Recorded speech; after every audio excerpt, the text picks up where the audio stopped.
Estimado 19%, sean ustedes bienvenidas al episodio 87 de Se empieza de cero.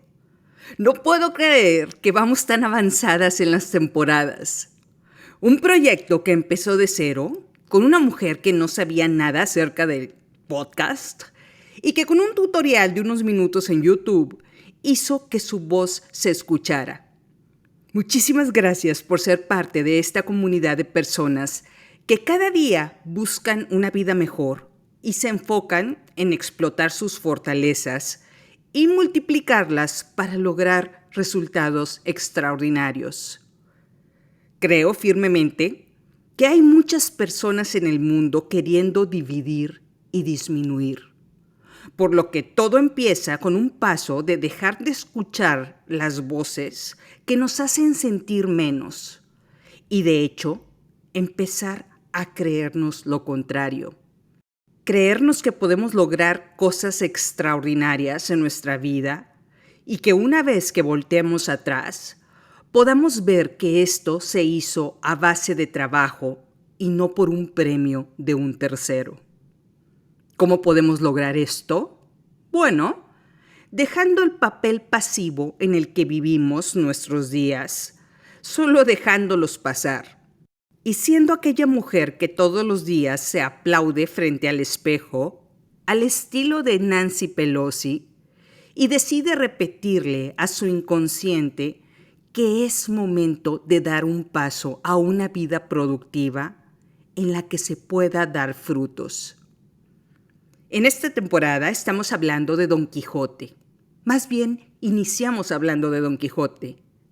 Cómo algunas veces nuestra historia, nuestros miedos o complejos hacen que veamos gigantes cuando en realidad son molinos de viento.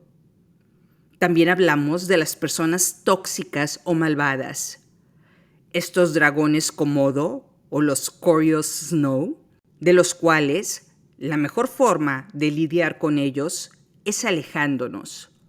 No engancharnos con un discurso venenoso o malvado y verlos como lo que son, personas que nos quieren envenenar hasta enfermarnos. Hablamos también de la economía del orquestador, es decir, cuando buscamos a las mejores personas en lo que hacen y las contratamos. Orquestamos un negocio. Para poner un restaurante, no es necesario ser la mejor cocinera o la mejor repostera. Esto lo podemos contratar de terceras personas y nosotros orquestar el negocio para llevarlo a los consumidores. Pusimos de ejemplo a Temu como el gran orquestador de los productos chinos. Además hablamos del rol peligroso de aquellas personas que no quieren escuchar de superación. Aquellas personas que defienden con todo lo que tienen su estatus actual, porque les resulta alérgico que alguien les diga, puedes cambiar tu realidad. Pusimos el ejemplo del videojuego de Mario Bros, en el que este tipo de personas avanzan sin descubrir ladrillos que les pueden dar monedas. Solo avanzan. Si alguien les dice que hay una mejor calidad de vida, contestan algo como, déjenos ser imperfectas. Cuando realmente es el confort y el deseo de no cambiar nada en la vida, lo que está disfrazado de lo que ellas llaman imperfección. Hoy en día vemos mucha desinformación en los medios de comunicación. Información de personas que más que buscar el beneficio de otras personas a su alrededor, buscan publicidad. Buscan votantes, seguidores, tu dinero o simplemente buscan fama. Este tipo de personas repiten diariamente información que es incompleta o bien que es falsa. Pueden decir que descubrieron una teoría de la conspiración juntando varias pistas, cuando en realidad la información que dan no es real. Solo quieren más seguidores en TikTok. Por lo anterior, el día de hoy hablaremos de un concepto que se denomina gaslighting. No he encontrado una traducción correcta para este término, por lo que vamos a llamarlo como tal para este episodio. Es decir, lo dejaremos en inglés. Vamos a continuar con esta línea de que vemos un gigante cuando en realidad es un molino de viento. Para empezar, ¿qué es gaslighting? Bueno, para hacerlo lo más sencillo posible, digamos que es una especie de manipulación emocional en el que la víctima llega a dudar de su propia percepción, de su juicio o incluso de su memoria. Es decir, que alguien le pinte un panorama al punto de que empiece a dudar de la realidad, al punto que le pueda dañar emocionalmente. Cuando hablamos del dragón Komodo, explicamos que este te envenena y luego regresa a terminar el trabajo. El Koryo Snow simplemente es malvado y esa es su naturaleza. Pero ¿qué hay de aquellas personas que utilizando tus emociones te hacen sentir culpable o te afectan cuando todo tu ser te está diciendo que la realidad es otra? Permítanme decirles que hay una película por la cual este término se hizo famoso entre los psiquiatras en esta década. Esta película es vieja. De hecho, se estrenó en 1938 y aparecen Charles Boyer e Ingrid Bergman como personajes principales.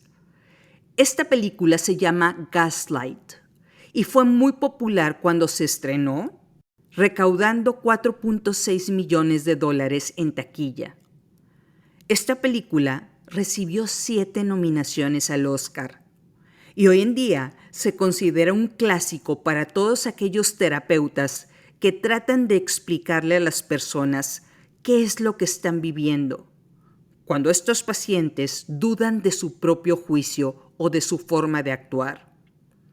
Y para que no tengan que ver esta película, porque en realidad es muy vieja y es bastante aburrida, hablaremos el día de hoy de la historia, de cómo sale este término de gaslighting y de algunos ejemplos en la vida cotidiana que nos topamos cuando algunas personas nos están tratando de aplicar este gaslighting. La película se desarrolla en Londres en los años 30.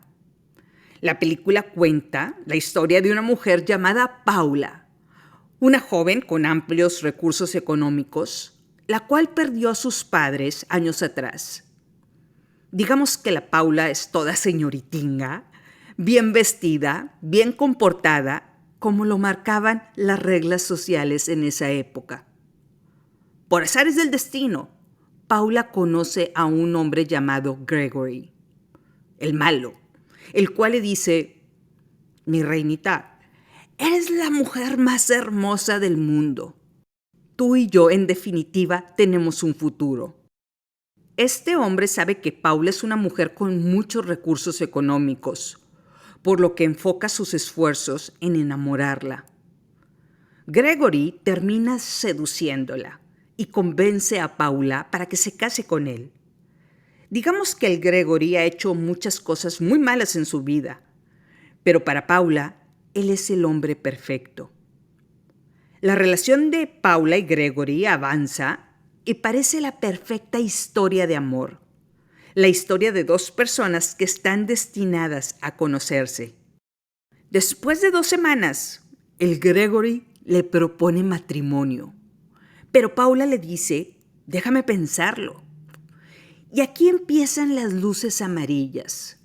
Es decir, este semáforo que le está diciendo a Paula que es momento de desacelerar. Porque esto parece ser muy bueno para ser real. ¿Por qué? Porque este hombre la está sofocando y se niega a darle espacio para pensar las cosas. De hecho, la sigue a unas vacaciones que ella había planeado meses atrás. Y después de mucho insistir, Gregory la convence de que él es su futuro. Paula sabe que no puede quedarse solterona, y este hombre parece encantador y muy buen partido. Digamos que las tácticas de conquista de Gregory funcionan, por lo que Paula deja sus estudios de música y decide casarse con él. Pero aquí viene la parte en la que el semáforo mental ya no nos muestra el amarillo, ya nos empieza a mostrar el rojo. Ya casados, Gregory hace todo lo posible para aislar a Paula de sus amigas. Él les dice a todos los amigos que tienen que Paula está muy enferma emocionalmente, por lo que no puede recibirlos. Gregory contrata a una señora para que les ayude en la limpieza y poco a poco empieza a convencer a esta señora de que nuestra Paula está loca. No solo eso, presiona a Paula para que le dé toda su fortuna. Eso es lo que las mujeres decentes deben hacer si quieren un matrimonio funcional, darle todo su dinero al esposo.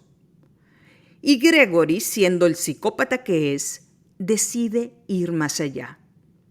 Decide convencer a Paula de que ella es el error, que ella es la que tiene problemas mentales. Gregory quiere quedarse con su dinero y no tener que batallar con ella. Él quiere ir a recorrer nuevos horizontes como papi chulo con una cartera llena de billetes.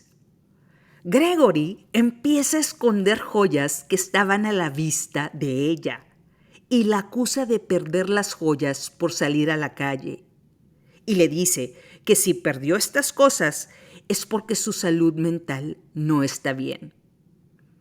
Llega a tal nivel que Gregory inventa una historia de que la mamá de Paula murió en una institución mental y trata de convencer a Paula de que ella también sufre de la misma enfermedad mental que sufría su madre.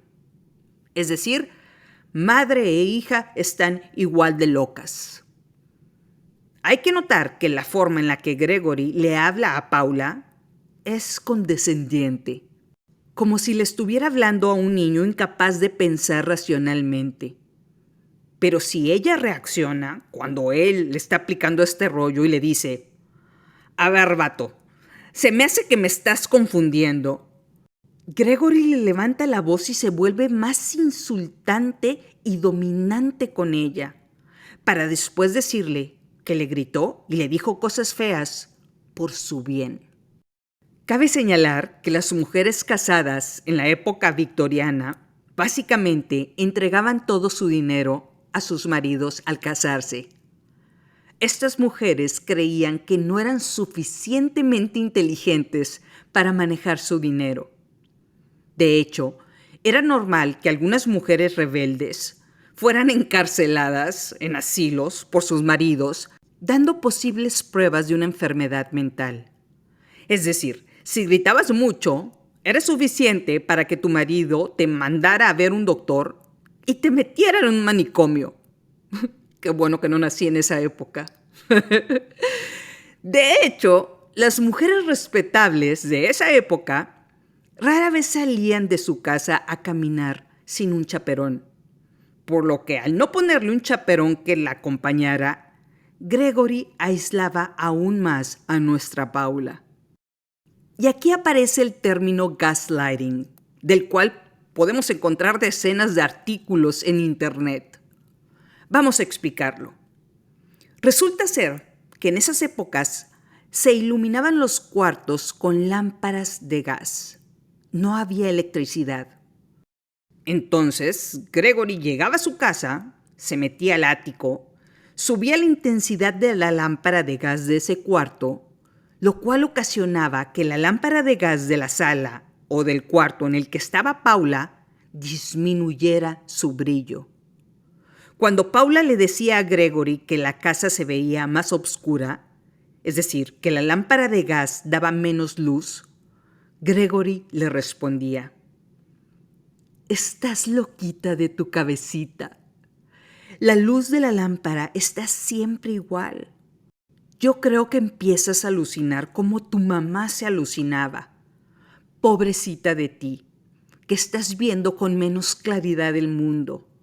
Las lámparas no bajan de intensidad de la nada. Necesitas ayuda. Y de esta escena de Gregory tratándola de convencer de que la luz de la lámpara de gas era igual todos los días, se deriva el término gaslighting. Es decir, alguien que te trata de convencer que lo que tú estás viendo no es cierto. Alguien que tiene otros datos. Alguien que te quiere hacer ver una realidad diferente y te hace dudar de lo que cualquier otra persona considera real.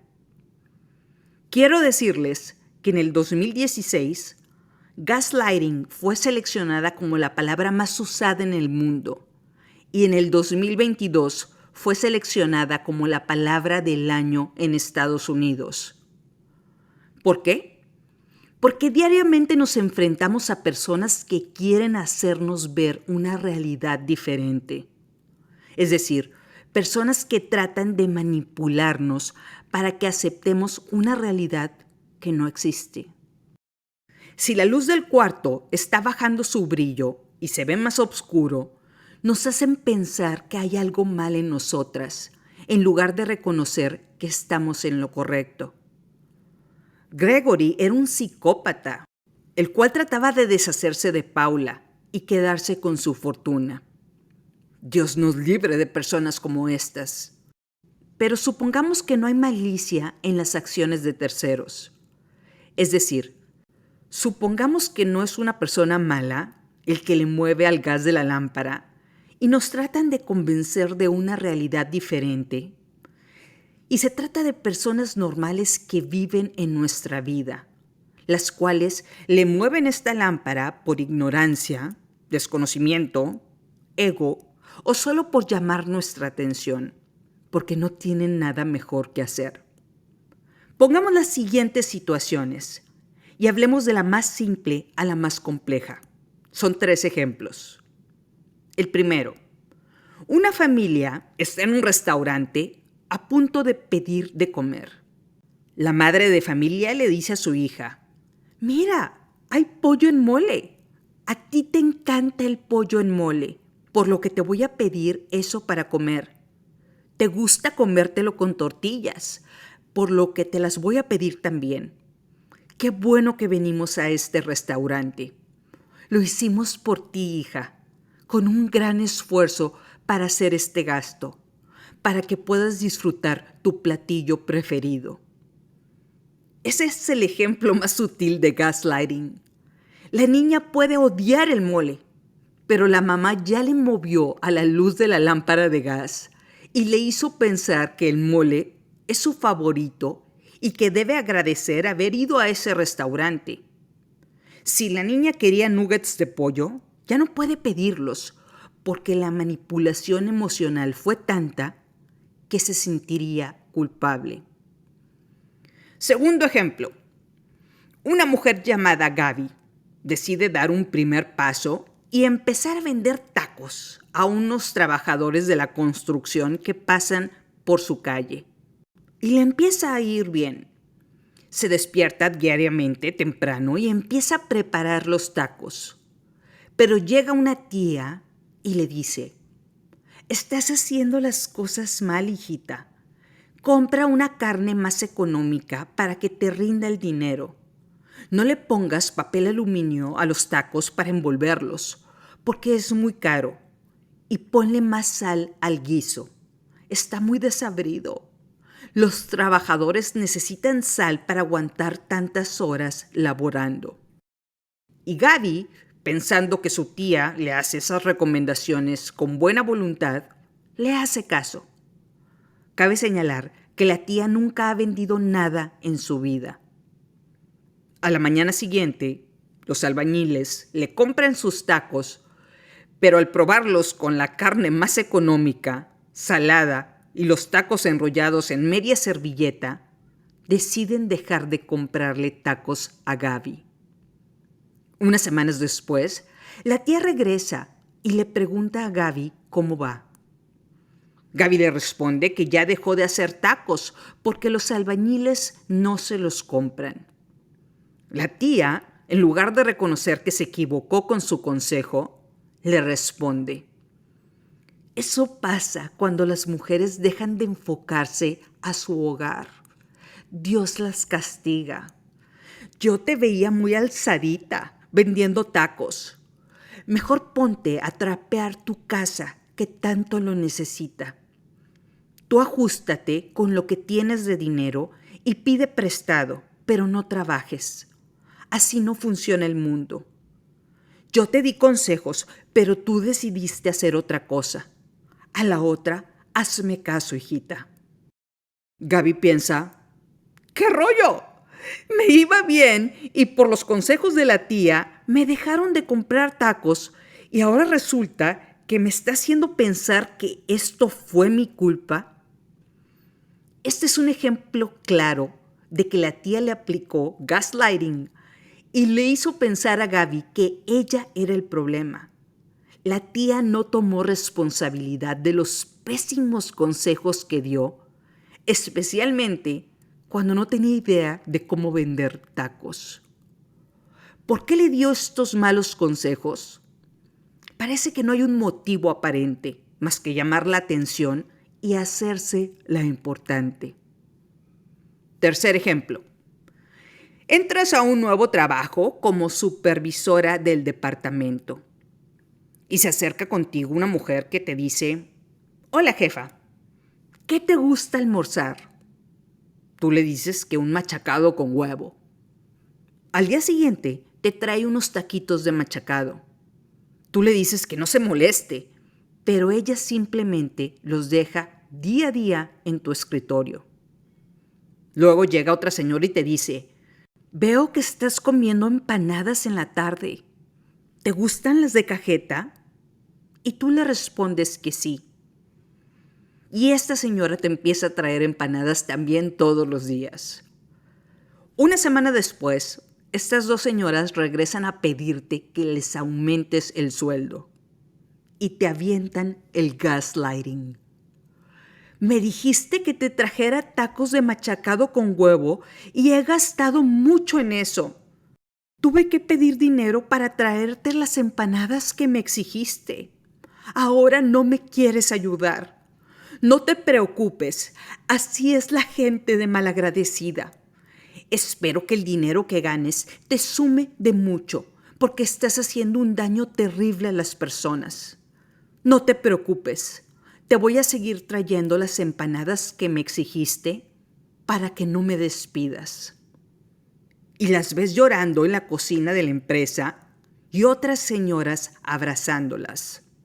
Te quedas pensando, ¿cuándo les exigí que me trajeran comida? Ni siquiera me comí esas cosas, peligro estuvieran envenenadas. ¿Qué lenguaje corporal usé para que pensaran que les estaba pidiendo empanadas y taquitos de machacado con huevo? Las señoras te aplicaron el gaslighting. Te están haciendo pensar sobre una realidad que no existe. Te lo repitieron y se lo repitieron a las personas a tu alrededor, al punto en el que estás dudando de lo que tú presenciaste. Estos tres son ejemplos de cómo personas con o sin malicia terminan manipulándonos para comportarnos como ellas quieren. Son humanos que están tratando de reflejar su forma de actuar en nosotras. Están tratando de manipularnos, pintándonos una realidad diferente a la que realmente es. El gaslighting involucra a un manipulador y a una persona manipulada. Este manipulador le hace pensar que hay algo mal en ella si no acepta esta realidad. ¿Cuáles son algunas de las frases que las personas usan cuando tratan de aplicarnos el gaslighting? Por tu culpa estoy pasando por estas situaciones negativas. Ya hablamos de eso, ¿no te acuerdas? Me vas a hacer tronar con tus obsesiones. Estás estresada, no piensas con claridad. Necesitas aprender a comunicarte de una mejor manera. Eres la única persona con la que tengo esos problemas. Eso no fue lo que pasó. Entonces, ¿me estás acusando? Tú tampoco eres perfecta. No es para tanto. Solo estaba tratando de ayudarte. ¿Por qué no lo ves así? Crees que siempre tienes la razón, ¿verdad? Me obligaste a hacerlo. Si dices una sola palabra, no te van a creer. Aunque estas frases las pueden utilizar las personas normales en una conversación, si esta persona está tratando de hacerte creer una realidad alterna, se puede decir que es gaslighting. Creer en sus palabras más de lo que están viendo tus ojos. ¿Qué hacer cuando una persona nos está aplicando gaslighting? Alejarnos es una buena idea, pero si es imposible, podemos anclarnos a la realidad y decir, los hechos son estos. Esta es la verdad. Quiero decirles que en la película, creyendo solo en los hechos que ve en su vida, Paula de hecho recupera su poder. Hay un hombre que le ayuda a salvarse, pero hay veces que aunque haya 1000 personas que nos quieran ayudar a salvarnos, decidimos seguir escuchando al manipulador que nos está tratando de convencer de otra realidad. Y si lo hacemos, no habrá salvador o salvadora que nos saque de esa situación. No hay peor ciego que el que ya vio la realidad y decide cerrar los ojos. Por salud mental, hay que alejarnos de la persona que nos trata de presentar una realidad alterna, o bien concientizar los hechos y ponerlos arriba de cualquier voz que trata de replantearlos. Muchas gracias por escuchar este episodio, el número 87 de la 9ª temporada. No lo olvides, estamos juntas en esto. Soy Estíbaliz Delgado y esto es Empieza de Cero.